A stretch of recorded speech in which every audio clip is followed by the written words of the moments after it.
আসসালামু আলাইকুম বন্ধুরা, আমি কিন্তু চলে আসছি ফলের দোকানে। ফলের দামটা কি সেটা জানবো, আবার বলবো। আসসালামু আলাইকুম ভাইয়া, ফলের দাম কি কিছু কমছে নাকি?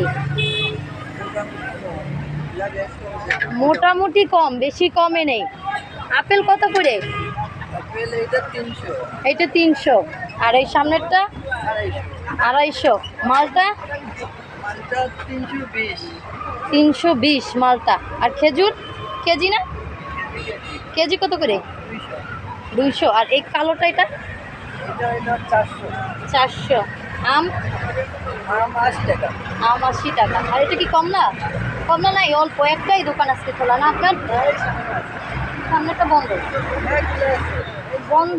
আমি কেবল আসলাম বন্ধ দেখে আসলাম, বন্ধ। তার মানে এই দাম চলতিছে, দাম কমে নেই। ভাইয়া বলতিছে মোটামুটি দাম নাকি? এটা কিন্তু সিলেটের বাজার দেখালাম, আমাদের